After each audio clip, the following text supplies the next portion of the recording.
mga kasama, dito tayo sa ating susunod na tatalakayin. Maganda to. Oo, sa mga bata, lalo na sa mga mahilig magbasa. Yan. Dahil kamakailan mga kasama ay naglunsad po ang Department of Environment and Natural Resources o DNR ng isang libreng e-book. Ito po'y series para po turuan ang mga batang edad 6 hanggang 9 na taong gulang patungkol sa kahalagahan ng pangangalaga sa West Philippine Sea. Wow, so ibig sabihin, yun hong ating karapatan sa West Philippine Sea at yung pangangalaga po sa ating likas na yaman. Anong age? 6 to 9. Sa ganun kabatang As early edad, as 6 to yan, 9. ituturo na. Yan. At para pag-usapan pa itong mga kasama, hoy, yung mga yung mga bagets-bagets dyan. Mga mami, daddy. Ayan.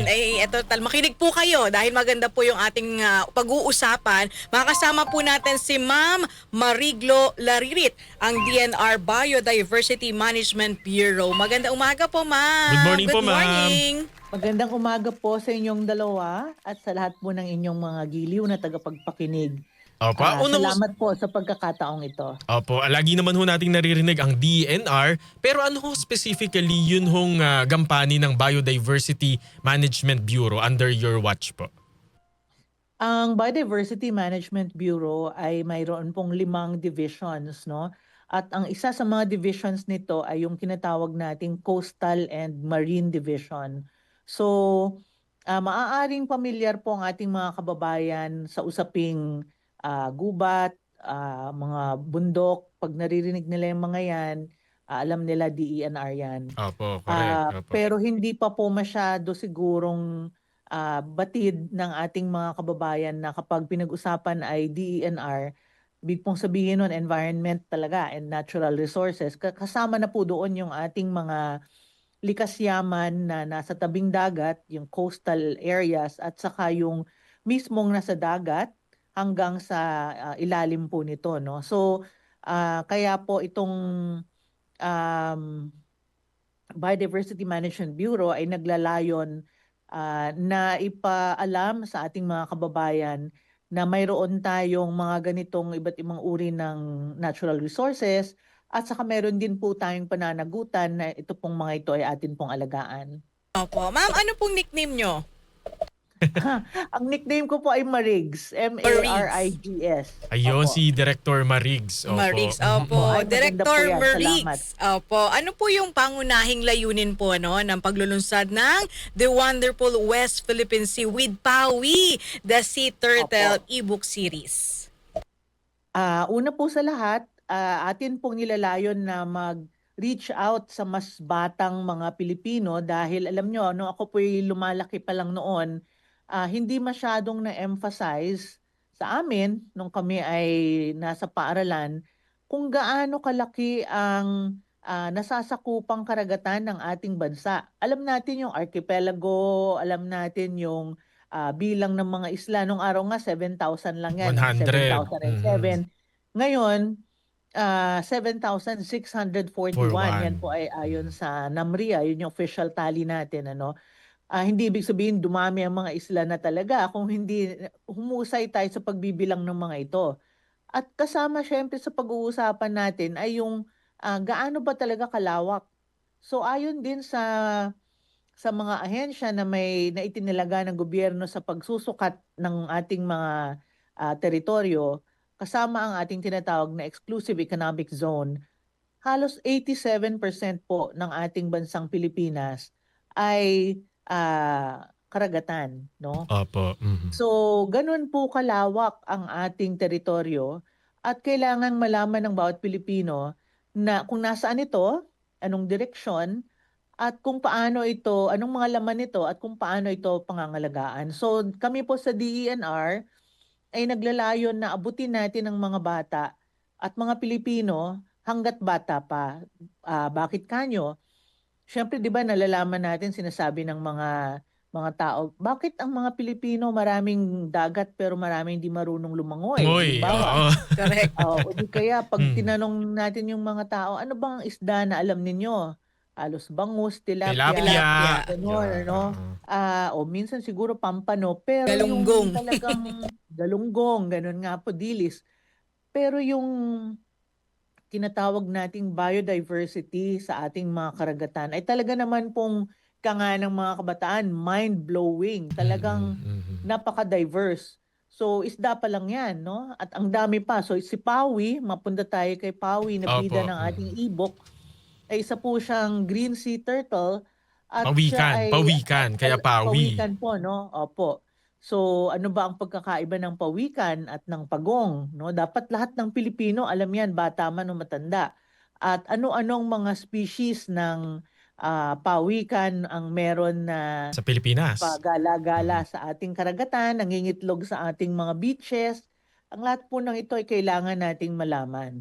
So dito po sa pagsisimula nito, pwede pong gamitin ang e-book ng mga nagpapatulog ng mga anak nila, mga alaga nila. Pwede rin gamitin sa eskwelahan. Pwede rin pong basahin ng mga matatanda. Dahil marami po sa atin ang hindi pa nakakakilala ng mga marine life sa atin pong mga karagatan sa palibot natin. So yun po yung ating layon dito. Opo. Director Marigs, ang sabi niyo po ay e-book, no? Ibig sabihin po electronic muna. Meron ho bang Opo. efforts from the DNR na mag-produce po nung hard copy? Ang sa ngayon po ay wala pa, pero ito naman po ay downloadable. So pwede naman pong i-print ng kung sino man na gustong mag-print nito, kung gusto nilang gawing coloring book. Kung Pwede. gusto nilang, pwede po yun. So halimbawa, mga naiinip na mga bata sa mga restaurant o pwede magbaon ng mga magulang ng crayons, print nila ito at pakulayan nila, o yung mga nagbabiyahe, kung ano man ang gusto nilang gawin, yun po yung kaigihan nitong e-book, no? So hindi kailangan mamahaling papel, hindi kinakailangan ng all at once ay i-download mo. So yun po ang naging choice ng platform nito. Opo. Director Marigs, paano po natin ipapaliwanag sa ating mga kabataan ang kahalagahan nito nga pong 2016 Arbitral Award nang hindi naman po masyadong komplikado, kumbaga mauunawaan ng ating mga chikiting? Opo. So noong July 12, kung inyong natatandaan, sinelebrate ng Pilipinas ang ika-10 anibersaryo ng Arbitral Award na nagsasabi nga na ang West Philippine Sea ay sakop nga talaga ng bansang Pilipinas. So ibig pong sabihin, 10 taon, pwede nating baliktanawin ano na ang mga ginawa natin noong nakaraang mga 10 taon upang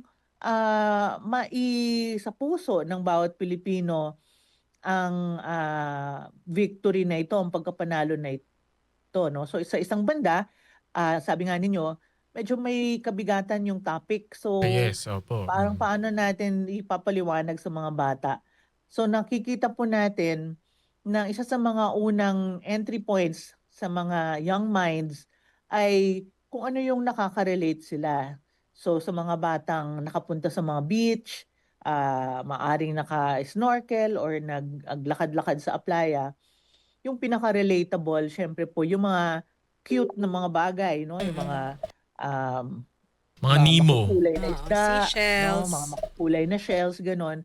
So, ang pakilala natin sa kanila ay kung ano-ano mga ito, kung paano nag-interact ang mga ito, mga kasama sila sa isang malaking habitat. At slowly, siguro po, ipakita natin sa mga bata ang mapa ng Pilipinas. Kasi pag yan, 6 years old, pumapasok na yan sa school, mapapakita na niyan ang mapa ng Pilipinas.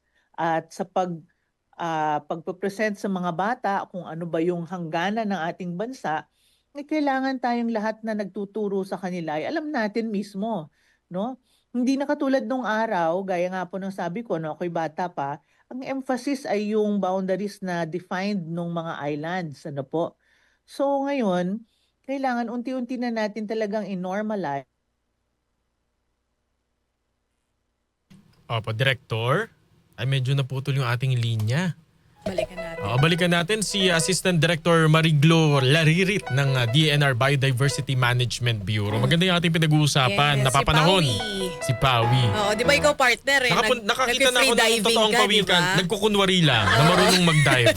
Oo, maganda pag alam mo nung ako'y nag-scuba diving din. Ang sarap sa pakiramdam pag nakakasabay mo yung sea turtle. Yung pawikan. Yung pawikan. Ibig Ang sabihin daw, ganda. di ba parang medyo mailap yan? Oo. Ibig sabihin, hindi sila pupunta doon sa mga dagat na marumi. Madumi. Ayan, balikan po natin si si Assistant Director Mariglo Laririt ng DNR Biodiversity Management Bureau. Ma'am, you were saying po kanina bago tayo naputol? Opo, sorry, my internet is unstable. Opo. I was saying atin pong layunin na ipakilala natin ang mapa ng Pilipinas. Kasama po roon yung boundaries ng ating karagatan, hindi lang po yung mga islands natin sa mga bata, maging sa atin ding matatanda. Dahil marami po sa atin ang hindi nakakaalam na ganun pala kalaki ang ating nasasakupang karagatan at kung saan-saan po itong mga ito. Opo. Yun hong e-book, Tagalog po, English? Meron pong translation. Oh. Madaling maunawaan. Madaling maunawaan. Opo.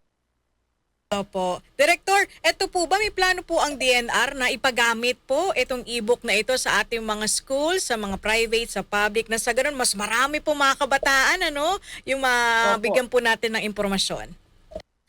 Opo, kaya nga po kami nagpapasalamat sa pagkakataong ito mula sa DZXL News para po ma-inform natin ang lahat na ito ay accessible po at pwede po nilang gamitin kahit saan pong eskwelahan, kahit hindi organized na mga efforts, kung merong mga NGOs na nagtatrabaho sa mga communities, pwede rin po nilang gamitin ito. So in and out of school ay pwede pong gamitin. Opo. At ito hong, ang sabi, series po, no? Tama po ba? Series po. So, Opo. ibig sabihin, yung una nyo hong inirelease, meron pang susunod. Ano hong laman po nung series number 1? Nung episode 1? So, ito po si Pawi. At ang mga susunod pong mga episodes ay pupunta naman tayo ng konti doon sa mga namumuhay, yung mga may livelihood po doon sa West Philippine Sea. Opo. So, ngayon po parang introduction pa lang ni Pawi at nung kanyang mga kaibigang mga isda. Opo. Yun, opo. Ayun. Okay, Director, Tapos yung susunod po, yun. imbitahan po natin yung ating mga magulang, yung ating mga chikiting Mga na teacher, i-download mga po ito. NGO, Yes. saan po ba nada-download? At libre ito, ha? Opo. So, inaanyayahan ko po ang lahat. Pwede po kayong pumunta sa Facebook page ng DNR. Pwede rin po kayong magpunta sa website ng DNR. And we will make more effort to make it as accessible as possible online.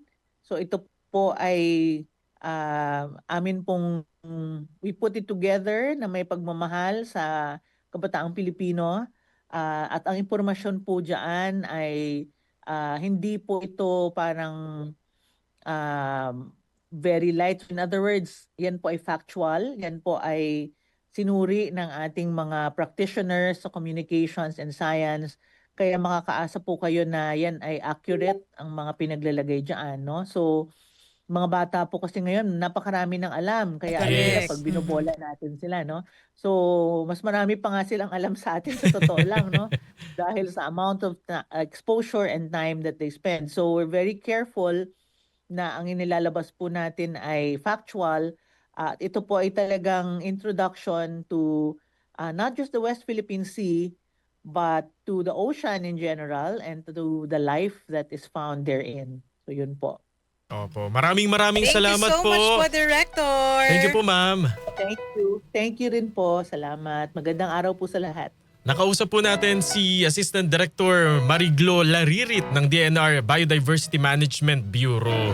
Nakalagay dito sa libro, The West Philippine Sea gives us food to eat, clean air to breathe, jobs for many Filipino families, and beautiful oceans to enjoy. Ayan, o diba? At least bata pa lang, alam na. Oo. Alams na. Yung ating karapatan sa West Philippine Sea. May Diba? mga picture din doon kung ano yung butterfly fish, ano yung mangrove, whale shark, Oo. yan nakalagay. At least kapag nag-swimming sila kasama si Mommy, si Oo, Daddy, si Daddy. nagdagat sila, pag may Hindi- nakita silang, ay, alam ko yan. Oo, isa itong sasabihin pa yung scientific name. Oh, diba? Oh, nakita ko si Pawi. Kasi Diba? laging sasabihin, si Nemo. Oo, usually kasi si Nemo. Alam nyo ba Ang si sikat. Nemo, Oo. ang pangalan ng Nemo. Ay? Dahil kasi nagmula ang pangalang Nemo dahil doon sa kanya... Sige, i-explain mo ngayon, Kuya Kim. Yung anemone kasi yun, yung bahay niya. Yung bahay niya, Oo. yung parang mga galamay-galamay. Corals, yung parang Ah, sea corals na yun. Anemone kasi ang tawag doon. Anemone. Oo, kaya nagbuo yung salitang Nemo. Nemo. Doon siya kasi nakatira. Tapos sumasarado yung anemone na yon. Siya lang ang hindi kinakain. Yung Kasi yung anemone kasi nakakalason na yun. Yeah, kinakain niya yung Nakakalason. ibang isda. Isda. Pwera lang kay Nemo. Nemo. So siya lang ang espesyal Yes, na hindi kaya kinakain. siya si Nemo. Hindi, tinanong kasi siya. Sabi niya, anong Nemo? Kayo. Kaya siya pinangalan ng Nemo. Nemo. RMN, Power of Hyperlocal. Ayan ha, libre po yan mga magulang, yung mga guardians po natin. Di ba para hindi lang puro TikTok, Facebook, yes. yung ini-scroll nyo, i-download nyo yan si Pawi, the Sea Turtle, di ba? Para nang sa ganun, lumawak po yung ating kaalaman. Yan, pati mga teacher, pwede nyo Yan, akong oo. ipaprint. Kahit po siguro sa scratch paper yung Tama. likod, di ba? Oo. Kuha kayo dito sa DZXL, marami kami. Dami kami niyan. Tapos pwede pang pakulayan. Pwedeng coloring Diba? book. Ang May page na galing, pwedeng ang coloring galing. book. May text dito from texter 3615. Hindi po namin gusto yan. Ang gusto po namin ay yung isang kaibigan by Inday Sara. Ha ha ha. Kayo talaga.